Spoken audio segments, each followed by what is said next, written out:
Welcome to Widowcast Podcast, where you'll find the strength to get through your journey and the skills to coach other widows to do the same. This is not a grief group. This is your journey, and it just may show you the way to make something amazing come out of the emotional pain and trauma of your loss. I'm your host, Joanne Filomena. I'm the best-selling author of the book Widowed and of The Widow Coach. I'm also a professionally certified life coach. Let the healing and the personal journey back to who you are begin. Hey, a quick special announcement, you all, before I get started on the podcast. Bear with me, I don't have commercials, so you have to listen to mine. No, I talk about this at the end of the podcast, but I wanted to share this with you at the start of the podcast in case you fall asleep or get distracted.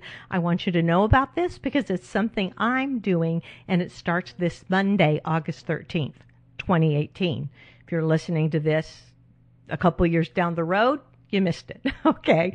Monday, August 13th, I'm starting a 12-day challenge for widows on Facebook to rewrite your story. I would love for you to join me. Jump on Facebook and look for Widow Coaching Center. You can put that up in the search bar, Widow Coaching Center, and find it, and click the join button. And then starting on Monday, I will be going live. I'll do a video in there every day, a short video to step you through the process of analyzing your story, the different ways we interpret the past, what we tell ourselves, and then we are all going to learn how to rewrite our stories so that they serve us. It's going to be a lot of fun. It's not going to be a ton of work. I will step you through it each day, a new video in the group every day for 12 days to take you through this like a free class. Okay, it's going to be great. Look for Widow Coaching Center. You'll know you're there because at the top of the page, I have a quote that's actually from Oprah that says, "The biggest adventure you can take is to live the life of your dreams." That's where you're going to find us. Right now, we are up to 133 members in the group, 133 other widows. It's going to be epic with all of you in there. I think it's amazing. You won't get lost in the crowd, trust me. Go join. I would love to see you in the group. And now I can let you get on to listening to today's podcast. Thanks. Hello, my listeners. Welcome back. Hey, it's episode 95. What?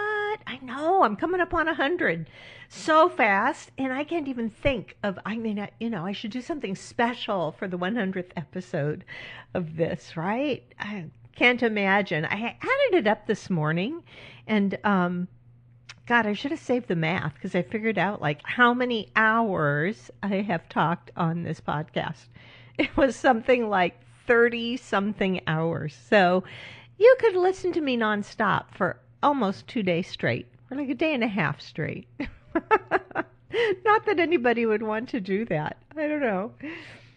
On episode 95, I want to talk to all of you about physical reactions that I had to my husband's death, because this is important. I know I've mentioned before to all of you that we often go into a state of shock, a complete state of physical shock when our husband dies. I know I did.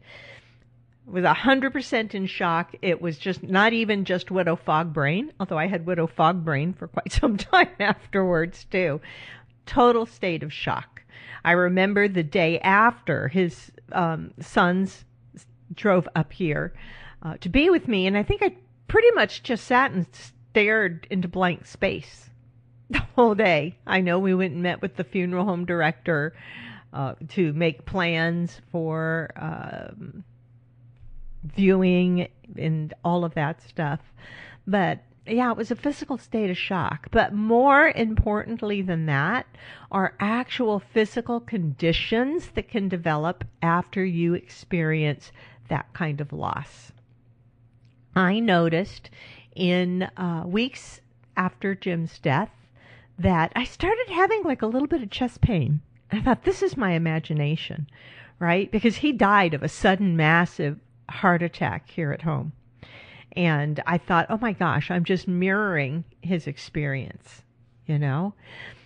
But then I started noticing things like when I would go upstairs here in my house, I would get winded going upstairs. And I thought, I'm not in great shape, but I'm not that out of shape. What's going on? Right? And then I started having these episodes where just out of the blue, my heart would just start beating really fast, really hard. Right? Just like boom, boom, boom, boom, boom, boom, boom. And I would feel awful from it. It would kind of make me feel woozy all over and weak all over when my heart would do that. And those episodes were coming more and more frequently. I didn't go to the doctor immediately. I know. I look back on that and I think, was I crazy? I was having chest pain, shortness of breath, and then runs of this, rapid heartbeat. When I look back on it and I put it all together like that, I think, was I crazy not going to the doctor? I think I was really scared, you guys. I didn't want to think, oh my gosh, I'm going to have a heart attack too. I think that's what was in my mind, and it made me afraid to even go find out and confirm that. I know that sounds nuts, but man, that's exactly where my head was at. And I was thinking about all the times you hear about, a partner dying, like someone's husband dying, and then shortly thereafter the wife dies too, or the wife dies, and within a matter of a couple weeks the husband dies from a heart attack. And their children will say, oh, that, she just lost the will to live. She was meant to go when he went. That's not true. That's not necessarily true. It sounds so romantic, right? And I'm sure that for most of us, right after we lose our spouse, we appear to have lost our will to live because we are in shock. I stared at the walls for quite some time, the weeks and months following Jim's death. I'm not kidding. But that entire time, I had not lost my will to live. Trust me. I was very acutely aware of the fact that I still had the privilege of waking up every morning and still being on this planet. I was grateful for it. To me, that's some of the meaning I took out of Jim's sudden death, was my opening my eyes to the incredible privilege of being able to live on this planet and experience life as a human being. I began to treasure every day I had. So no, I did not lose my will to live. Apparently, what I was experiencing was a common medical condition that really had not been looked at for a long, long time until, of course, with modern technology now, they not only can look at it, they can look at the heart in your body while it's beating, and they can see how it's functioning. And so it's very diagnosable that there is such a thing called broken heart syndrome. The medical term for this is Takotsubo cardiomyopathy. Did I say that right? You guys, I practiced before my podcast to say Takotsubo cardiomyopathy. And what this syndrome is, it's not a heart attack in the classic sense of the arteries being clogged or blocked leading to the heart. The entire left ventricle, a very large area of your heart, stops functioning properly. It almost becomes completely immobilized. I've seen this now. If you go Google it and look for it on YouTube, you will actually see images of the heart where one whole side of the heart is really not even functioning. You can go into congestive heart failure. I think I was beginning to experience that. That was the shortness of breath going upstairs, my feet and ankles getting a little puffy. And I remember thinking at the time, it's one of the things that did finally drive me to go see my doctor, was I thought, oh my gosh, this is congestive heart failure. I have enough medical background, having worked in the medical field for years, to know what the symptoms of congestive heart failure is. And I knew that I was experiencing a couple of those symptoms. It's a good thing I went to see him. I ended up being put on heart medication for a while because it was that severe. The tachycardia, the resulting going into congestive heart failure. I really did need that. Without the medication, I could have died. And that is what happens so often when a partner passes away and 2 weeks later the wife has a heart attack and dies. And people say it was meant to be. She was in Takotsubo cardiomyopathy, right? The symptoms can be a rapid heartbeat that comes and goes, a general feeling of fatigue. You could get that shortness of breath. Suddenly you realize when you are trying to go upstairs or walk fast to do something, you're not breathing right. I was even getting sensations of pins and needles down my arms if I coughed hard. This is something you want to pay attention to. Pay close attention to your body. If you have only recently lost your spouse, I want you to pay close attention to that and see your doctor. Tell him, I think I have broken heart syndrome, and I understand this is a real thing, and I probably can't say it right. It's Takotsubo cardiomyopathy, right? So if you are experiencing really any symptoms recurring at all after you lose your spouse, because I have read studies that talk about it's common in the first couple of years after losing your husband to receive a major medical diagnosis. It's just the level of stress that we experience over that loss, y'all. And the stress has real physical consequences in your body. Those elevated stress levels.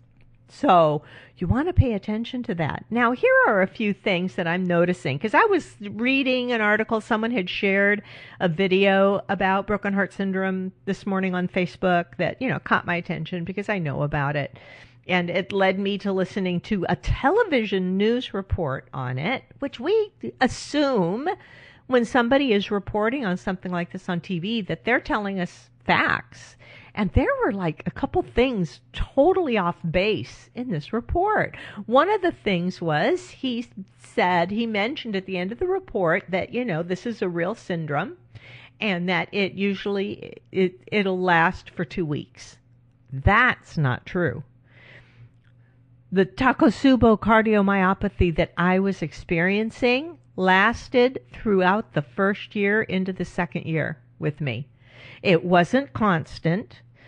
For sure, the rapid heart rate wasn't constant. It would kick up, and then once they got me on some medication to help keep things calmed down, it was less severe and less often that I was experiencing my heart rate kicking up that way. But I stayed under the care of my family physician, followed through on this, but it certainly was not gone in 2 weeks. So this can be something that's ongoing for a while.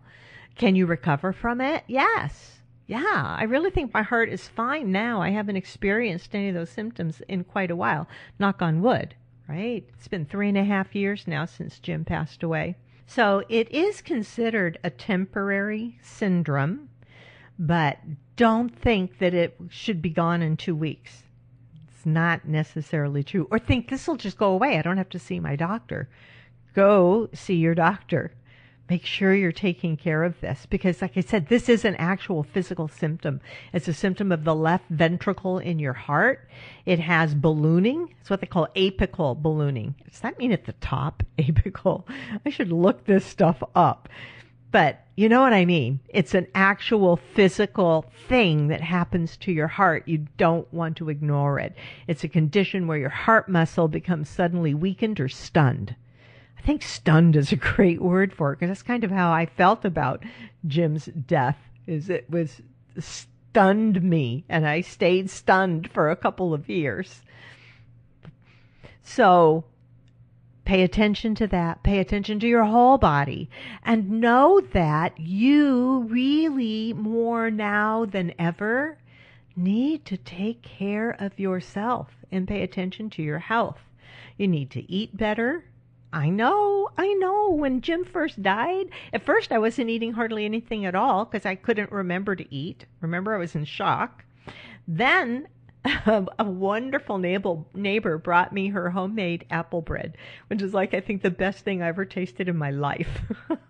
And I started remembering to eat again with the apple bread in the house. And then I was like an unsupervised child because there was no one here to judge me in any way. And I could just say, to heck with it, let's have ice cream and potato chips for dinner. And sometimes I did. You guys, when you notice yourself doing that, which I did, eventually went, whoa, this is out of control. We can't eat strawberry cake every day. We need to be eating some clean sources of protein and some actual vegetables, right? Some real food. And I got back onto my normal protocol, which I eat very healthy. I don't eat a lot of prepared foods, packaged foods. I like to just buy a lot of fresh stuff because I like to cook too. So I don't mind chopping up vegetables and putting them in a pan. You want to make sure you're taking care of your health. Another mistake that I made was, and I'm sure a lot of us do, because initially I was, like I said, sitting in my living room staring at a blank wall a lot of the time right after Jim passed away.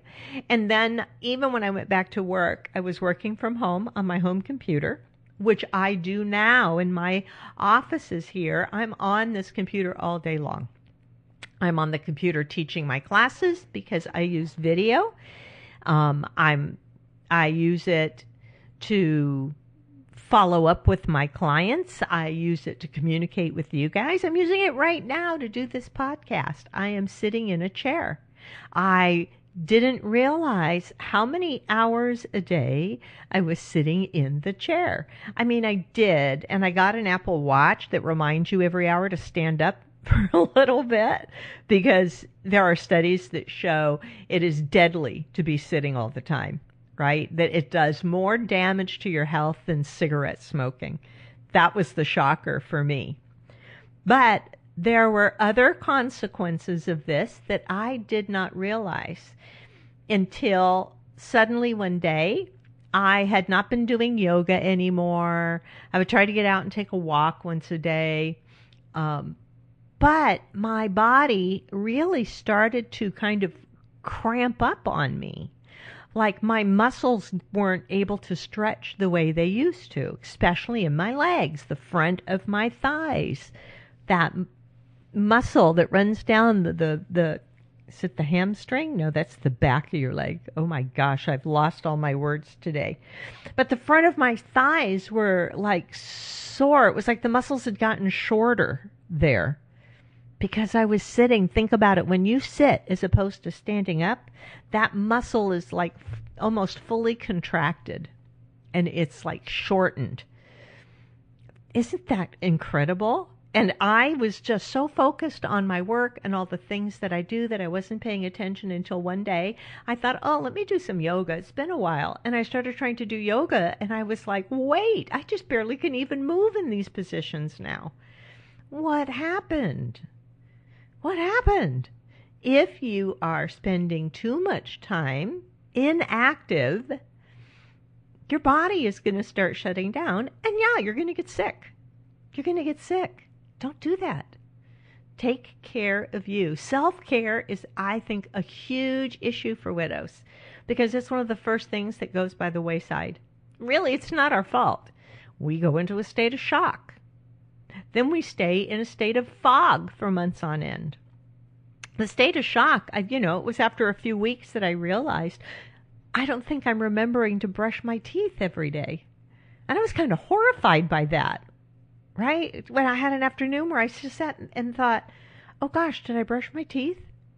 I can't remember if I did or not, but my mouth doesn't feel right, so I think I probably need to brush my teeth. I couldn't even remember to brush my teeth. All those habits, all the routine of your life, it's like all the routine of your life is gone. that's how it felt to me. Before Jim passed away, I had my routine of life. I would get up in the morning, I would pick the things up off my nightstand, like my phone and my tablet, and go downstairs, and I would wash my face and brush my teeth.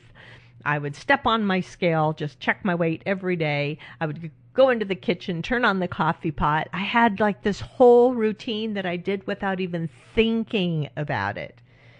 Right? Same thing in the evenings, early evening. It was time to make some dinner, automatically take the garbage out of the garbage can and walk it across to the big garbage can, right? Throw the garbage out of the kitchen, shake out the area rug that's by the door. I would just do all those things. It was almost like this whole routine that I did without even thinking about it. Several times a day, I would just go into routine. You can set up habits for yourself, life habits that are wonderful. For years, I had the life habit when I finished my job. I used to get off at 4 o'clock. That's when I worked in the corporate world, and I worked from my home office, so that I would, when I got dressed in the morning, I put on workout clothes. It's just what I wore all day working. No one saw me, right? And when I finished my work at 4 o'clock, I would turn off my computer, pick up my gym bag, and go to exercise class. And I did that for such a long time that if there was, for some reason, I was not going to go to exercise class that day, it felt so off to me. It's like when I turned my computer off at 4 o'clock, my whole body screamed to get up and go do a combat class or a Zumba class. My body just wanted to move, because that was the ingrained habit. But when our spouse dies, all our little daily routines just kind of go poof. And you have to begin slowly rebuilding them again for yourself. Otherwise, you're not remembering to take your morning vitamin. If you have medications you're supposed to take every day, you might forget. I did that a lot. I mean, you know how it is when you're first widowed. You can file away a piece of paper, and 5 minutes later, if somebody asks you for it, you have no idea what you did with it. It's just the way our brain operates after the shock of losing someone so dear to us. So take care of yourself. Establish routines, pay attention to your body. And if you start experiencing symptoms of Takotsubo cardiomyopathy, go see your doctor. He's not going to think you're crazy. And if he does, tell him, Doc, you better check your medical journals on broken heart syndrome, because it's a thing. It's a thing. I'm sure your doctor will know and understand and can help you and let you know if it is to the extent that you should have some medication for a while for it, or if it seems to be low key, and just keep check with him. Come back in for checkups on it. You'll want to do that. Okay? Now, I also want to kind of alert all of you that I'm about to send a lot of value your way over the next few months. And for a couple of reasons. And I want you to know my intentions. Okay? Listen, I teach my coaches to give their best stuff away. Not things that they create specifically and hold back the good stuff so that they can intrigue clients to come to them. No, just give it all away. I mean, that's what I do on this podcast. If you've noticed, over 95 episodes, I give away all of my content. I'm giving you everything for free here, right? Because when you give away your experience and your knowledge, it fuels your creativity and experience. So, what have I got coming up? In the most immediate picture, you need to, if you are on Facebook, even if you're not on Facebook, get on Facebook and go look for Widow Coaching Center. It's a group. And when you find Widow Coaching Center, click on Join. I'm doing a free 12-day challenge for widows to rewrite their story. Okay? And what that's going to do for you, it's going to give you a chance to look at the story you're telling yourself. And you can look at any story. Probably you're going to want to look at the story you tell yourself about being a widow. That's kind of what we're going to focus on. But if you have other stories in your past that you would rather take a look at and examine about some event in your past, you can do that. We're going to look at our stories, what we tell ourselves about it, and what parts of that story, what we tell ourselves, really is serving us well, and what we're telling ourselves that doesn't serve us well. And what you might be able to tell yourself instead. Not that you're going to make something up. It's going to be something else that's still true for you, but then serves you better. So we are going to be rewriting our stories over 12 days in the challenge group. I will be going on live video every day for 12 days to kind of step you through the process and teach you. I'll be in there instructing every day. I will be there, present, active in the group to answer any questions anyone has, to cover topics that you will ask about in there. It's going to be amazing. It's going to be a lot of fun.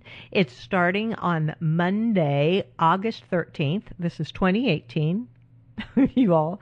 So that if you're listening to this a year from now, I'm sorry if you missed it. I might be doing another challenge you should check on. Monday, August 13th, 2018 is when this starts. And if you're listening to this and it's Tuesday or Wednesday, go jump in anyway, because all of the Facebook Lives I'm doing will still be in there. You can go watch them at any time. And you won't be that behind. You can go in there and just each day look at another Facebook Live with me and do the next part. It's not going to be like a whole ton of work. It's not going to be hard. It's not going to be difficult. It's probably going to be a lot of fun. Right now, we've got 133 widows joined up in there to do this. So it's going to be a great group, you guys. A lot of people. Get in there. It's Widow Coaching Center on Facebook. If you search for it, you will find the group page. At the top is a quote from Oprah, so you'll know you're on the right page. It says, "The biggest adventure you can take is to live the life of your dreams." And I believe that 100% with my whole heart. The biggest adventure you can take is to live the life of your dreams. When you see that, you know you have found the Widow Coaching Center. You can click the join button, and it won't automatically put you in there, but I will see you and I will approve you. I promise. Unless, listen, if you go sign up on Facebook because you want to join this, please, please, please upload a profile picture and post something on there, because when I see a profile with no picture and they've just joined Facebook, I don't approve it, because there are so many creeps out there. I know it sounds wild, but it's true. There are so many fake profiles out there and you can't know who they are. So, I look at this as somebody who has just created a made-up profile to get in here and be able to message all the widows that I'm working with. And I'm just not going to allow that. So you will have to convince me, if you don't have a profile picture and you are just now joining Facebook, that you are an actual real person. Then I will approve you and send you through. Don't worry, I approve just about everybody. It's just there have been a couple questionable profiles turn up, and I've declined them because I protect you guys. I'm very protective of the group. So come in there and join us for this. Now, the other thing I've got in the works, it's not coming up for a couple of months, but in about 2 months from now, I'm going to have a new online site for everybody. It's going to be a membership site. There will be a joining fee, because in there I am going to have so many different modules and learning and lessons and content. It's going to be amazing. This is like over the top amazing, because I realize I teach widows life coaching tools that they can apply to their own life, and so that they could also coach other widows. It's the Widow Coach certification. I certify you as a certified widow coach if you come through my program. It is something that you could even set up and do as a new career. that you can set up your own practice to work with widows and coach widows. I teach coaching. I realize not all of you are in a place in your life that you want to learn to be a coach. You want to have your own business. You may not be there at all, but you do want to learn how to coach yourself. You do want to learn what things you can do to move through this. So that's what this membership site will be. And there will be different modules. There will be a module for brand new widows. There's going to be modules for different areas of widowhood that I can step you through. There will be a series of videos for each topic to help you through these things. I will have a video module on money beliefs and dealing with all of the financial issues that arise after becoming widowed. I'm even going to include my 6-month Stop Overeating program. It's what I originally was life coaching, because I'm a professionally certified life coach, and I was also professionally certified as a weight coach.